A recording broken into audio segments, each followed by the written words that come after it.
موت نافرمانی کی حالت میں کہیں نہ آ جائے تمہیں، وہ کوئی ضمانت تمہارے پاس نہیں ہے کہ تم کسی گناہ کا ارتکاب کر بھی چکو گے، پھر تمہیں توبہ کا وقت بھی مل جائے گا، پھر موت آئے گی، اس سے پہلے موت نہیں آ سکتی۔ کیا معلوم عین اس گناہ کے ارتکاب کے دوران موت آ جائے، وہ موت کیسی ہوگی؟ شاید آپ کے علم میں ہو، لکھنؤ کے ایک بہت بڑے شاعر تھے اور ان کی موت بہت ہی مکروہ حالات میں واقع ہوئی۔ رات کو 2-3 بجے، جس کو آپ انگریزی میں کہتے ہیں in the small hours of the morning, شراب خانے سے نکلے، نشے میں دھت، چکر آیا، گرے، اور ساتھ ہی بدرو جا رہی تھی گندی نالی، اس میں گر گئے، وہاں سے لاش برآمد۔ کیسی موت ہے یہ؟ نافرمانی کی حالت میں موت آئی ہے، شراب کے نشے کی حالت میں موت آئی ہے۔ اور کیا یہ ممکن نہیں ہے کہ کوئی شخص بدکاری کا ارتکاب کر رہا اور عین اسی فعل کے دوران موت آ جائے؟ اچھا، اب اگر آپ نے طے کر لیا نہیں مروں گا مگر حالت فرما برداری میں، تو اس کی ایک ہی شکل ہے، کوئی لمحہ بھی نافرمانی میں بسر نہ ہو، مبادا اسی لمحے موت آ جائے۔ ہر لمحے کا پہرا دیجئے، ہر ساعت کی پوری حفاظت کیجئے، کہیں نافرمانی کا کوئی ارتکاب نہ ہو اور عین اس حالت میں کہیں موت نہ آ جائے۔ میں وہ حدیث آپ کو سنا چکا ہوں، لا یزنی الزانی حین یزنی وہو مومن، کوئی زانی حالت ایمان میں زنا نہیں کرتا، جب وہ زنا کر رہا ہوتا ایمان اس کے دل سے نکل کر اوپر سر پر منڈلاتا رہتا۔ کوئی چور حالت ایمان میں چوری نہیں کرتا، ولا یسرق السارق حین یسرق وہو مومن، کوئی شرابی حالت ایمان میں شراب نہیں پی سکتا، ولا یشرب الخمر حین یشرب وہو مومن۔ اگر ایمان بھی ہو دل میں اور یہ حرکات بھی ہو رہی ہو تو وہ ایمان 2 پیسے کا نہیں، 2 ٹکے کا نہیں، کیا اس ایمان کی قیمت ہے؟ کیا قدر و قیمت ہے اس کی؟ اب اگر عین اسی حالت کے اندر موت آ گئی تو یہ تو خلوع ایمان ہے، ایمان کا خالی ہو جانا ہے۔ یہ ہے وہ بات جو کہی گئی۔ اب یہ اسلام اور تقوی، ان دونوں کو یہاں نوٹ کر لیجئے۔ یا ایھا الذین آمنوا اتقوا اللہ حق تقاتہ ولا تموتن الا وانتم مسلمون، اے ایمان کے دعوے دارو، اللہ کا تقوی اختیار کرو جتنا کہ اس کے تقوی کا حق ہے، اور دیکھنا موت نہ آنے پائے مگر فرما برداری کی حالت میں۔ اب یہ اینٹیں اگر پختہ ہو گئی ہیں، ہم نے جہاد کے مختلف مراحل ان پر غور کیا تھا۔ پہلا مرحلہ کیا تھا؟ نفس امارہ کے خلاف جہاد، شیطان اور اس کی ذریت صلبی و مانوی کے خلاف جہاد، بگڑے ہوئے معاشرے کے جو پریشرز ہیں ان کے خلاف جہاد۔ یہ 3 جہاد کر کے کما حقہ فرض کیجئے کہ اب آپ تقوی اور فرما برداری کی روش پر راسخ ہو گئے، قائم ہو گئے۔ اب اگلا قدم کیا ہے؟ اب ان اینٹوں سے فصیل بنانی ہے۔ اینٹیں تو مضبوط ہو گئی، پوری طرح پک گئی، پختہ ہو گئی۔ وہ جو اقبال کہتا ہے کہ خام ہے جب تک تو ہے مٹی کا ایک انبار تو، اور پختہ ہو جائے تو ہے شمشیر بے زنہار تو۔ اور جس سے اکبر الہٰبادی نے بھی کہا ہے، اس سے بھی بہتر انداز میں کہا ہے، تو خاک میں مل اور آگ میں جل، جب خشت بنے تب کام چلے، ان خام دلوں کے عنصر پر بنیاد نہ رکھ، تعمیر نہ کر۔ اگر ساحل سمندر سے ریت لے کے گولا بنا لیں، وہ نم تو ہوتی ہے ریت، گولا بن جائے گا، پھر اسے شیشے پر بھی ماریں گے، شیشہ کھڑا رہے گا، ریت بکھر جائے گی۔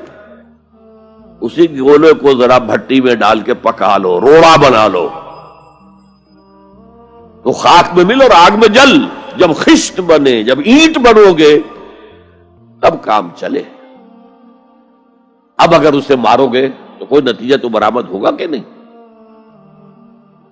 تو یہ پختہ افراد کی شخصیت کو پختہ کرنا، جو حیات اجتماعی اس کو نظر انداز کرتی ہے، جیسا کہ میں نے عرض کیا تھا، پہلی منزل تعمیر نہیں کی، دوسری کے اوپر چڑھا ہو گئے، دوسری ہے نہیں، تیسری جو ہے وہ ہوا کے اندر اس کی تعمیر ہو رہی ہے۔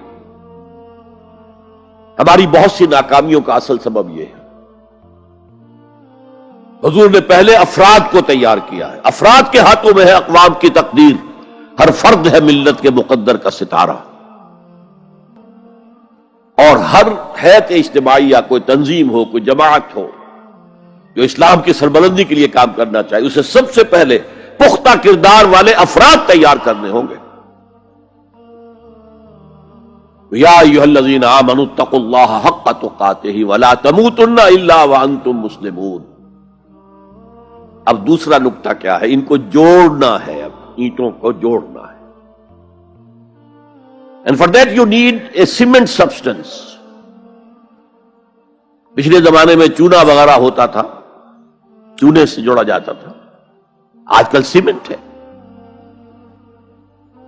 اگر یہ سیمنٹ سبسٹنس مضبوط ہے تو یہ فصیل اور دیوار مضبوط ہے، اگر یہ نہیں ہے تو چاہے اینٹیں پختہ ہو تب بھی سیلاب کا ریلا آئے گا، بہا کے لے جائے گا۔ اینٹوں کی پختگی کے ساتھ ساتھ ان کو جوڑنے والا مورٹر جو ہے اس کو بھی مضبوط ہونا چاہیے۔ اس لیے دوسرا نقطہ، یہ سہ نکاتی لایہ عمل، 3 نکاتی لایہ عمل۔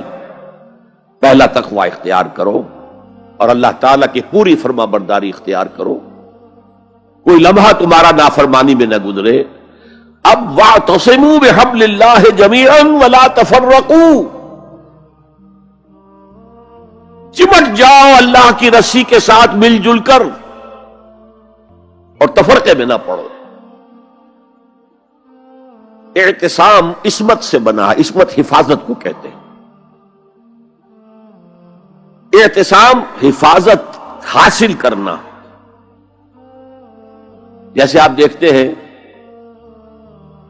کہ کسی بچے کو اگر کوئی خوف لاحق ہو جائے، کوئی ڈرائے، وہ آئے گا، دوڑے گا ماں کی گود میں آ کر ماں سے چمٹ جائے گا۔ وہ یہ سمجھتا ہے اپنے چھوٹے سے ذہن کے مطابق میں قلعے میں آ گیا ہوں۔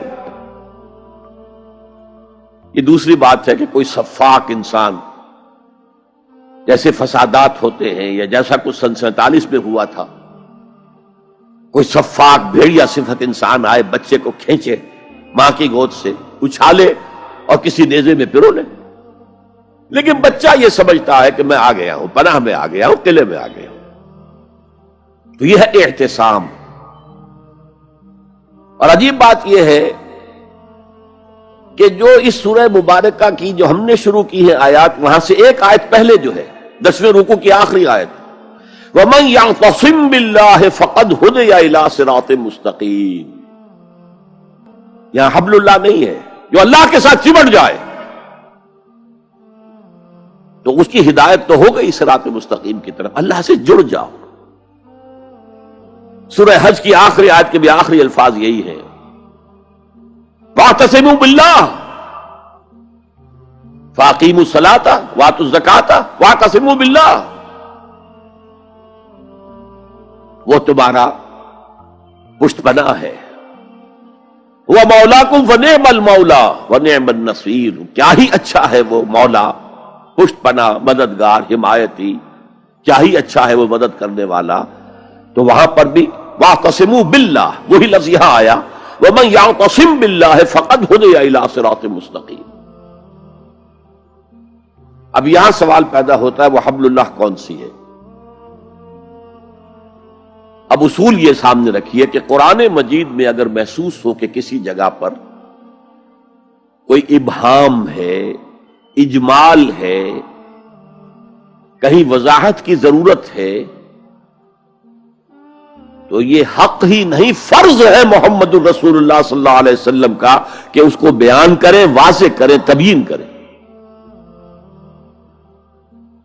انزلنا الیک الذکر لتبین للناس ما نزل الیہم۔ اے نبی، ہم نے آپ کی طرف یہ ذکر اس لیے نازل کیا ہے کہ آپ لوگوں کے لیے واضح کریں وہ شے جو ان کے لیے نازل کی گئی، ان کی طرف بھیجی گئی۔ آج ایک عظیم ترین فتنہ ہمارے ہاں جو ہے وہ انکار حدیث کا ہے۔ وہ گویا کہ حضور کو یہ حق ہی دینے کو تیار نہیں۔ کہ قرآن مجید کی آیات کی توضیح کریں، تبیین کریں، جہاں کہیں کوئی سوال پیدا ہو اس کا جواب دیں. لیکن یہ جان لیجئے یہ حضور کا صرف حق نہیں، فرض. مجھے ایک بڑا تلخ تجربہ ہوا تھا لاہور میں 1973 میں، وہ جو عالمی کانفرنس ہوئی تھی لاہور میں، دنیا کے تمام مسلمان ملکوں کے سربراہ وہاں جمع تھے. تو اس زمانے میں اس آیت کا بڑا چرچا تھا، اخبارات میں بھی بڑے بڑے اشتہار شائع ہو رہے لوگوں کی طرف سے، وَاعْتَصِمُوا بِحَبْلِ اللَّهِ جَمِيعًا وَلَا تَفَرَّقُوا. رکشاؤں کے پیچھے بھی بینر لگے ہوئے ہیں، ٹیکسیوں کے پیچھے بینر لگے ہوئے ہیں، وَاعْتَصِمُوا بِحَبْلِ اللَّهِ جَمِيعًا. بینر آویزاں ہیں سڑکوں پر جا بجا. لیکن میں ایک پریس میں گیا کہ جہاں میری ایک کتاب چھپ رہی تھی اور تاخیر ہو رہی تھی، تو میں ذرا ان سے کہنے گیا جلدی کرو. وہاں ایک صاحب آئے ہوئے تھے اور بدقسمتی سے آزاد کشمیر، جو ہمارے ہاں آزاد کشمیر کہلاتا ہے، آپ کے ہاں وہ مقبوضہ کشمیر کہلائے گا، اس کے وہ محکمہ جو انفارمیشن ڈپارٹمنٹ کے سیکرٹری تھے، اہم تھے. ان کا یہ کیا رہا؟ یہ لا یعنی کلام ہے، بے معنی کلام ہے. فَاعْتَصِمُوا بِحَبْلِ اللَّهِ جَمِيعًا. کہاں ہے وہ رسی؟ کس کو رسی؟ کون سی رسی کو پکڑوں؟ بہت صدمہ ہوا، لیکن کیا کیا جائے؟ وہ اصل میں کمیونسٹ ذہن کے تھے. اب اس لیے وہ اللہ کے رسول نے واضح کیا ہے کہ حبل اللہ کون سی ہے. میں وہ حدیث آپ کو سنا چکا ہوں، حضرت علی رضی اللہ تعالیٰ عنہ سے جو مروی ہے، نبی اکرم صلی اللہ علیہ وسلم، ترمذی شریف اور دارمی یا بیہقی میں موجود ہے. تو اس میں یہ الفاظ میں هو حبل اللہ المتین وهو الذکر الحکیم وهو الصراط المستقیم. حضرت علی فرماتے یہ ہے کہ میں نے سنا حضور نے ارشاد فرمایا ان قریب ایک بہت بڑا فتنہ رونما ہوگا، انہا ستکون فتنۃ. میں نے سوال کیا مل مخرج منہا یا رسول اللہ، اے اللہ کے رسول فرمائیے اس سے نکلنے کا راستہ کون سا ہوگا، مخرج کون سا ہوگا، ایگزٹ کون سا ہوگا. یا آپ کے ہالز میں جہاں ایگزٹ لکھا ہوا ہوتا ہے سرخ سی بتیوں کے ساتھ، عرب ممالک میں مخرج لکھتے ہیں اس کو، نکلنے کی جگہ، بھاگنے کی جگہ. اگر کہیں دھواں بڑھ جائے، کہیں آگ لگ جائے تو بھاگو ان روشنیوں کی طرف، ان دروازوں کی طرف، وہ کھل جائیں گے. تو جب حضور نے فرمایا کہ انہا ستکون فتنۃ، تو حضرت علی کہتے میں نے پوچھا بل مخرج منہا یا رسول اللہ، فرمایا کتاب اللہ. فتنوں سے بچانے والی اور فتنوں سے نکالنے والی شے صرف کتاب اللہ ہے. فیہ خبر ما قبلکم و نبأ ما بعدکم و حکم ما بینکم. اس میں تم سے پہلے جو اقوام تھی ان کی خبریں موجود ہیں، تمہارے بعد آنے والی جو چیزیں ہیں ان واقعات کا تذکرہ موجود ہے، اور تمہارے درمیان جو اختلافات بھی رونما ہو سکتے ہیں ان سب کا حل موجود ہے. یا رب فاجمعنی بكل الصحب والأحباب واكتب لنا أن ندخل الجنات بالريان.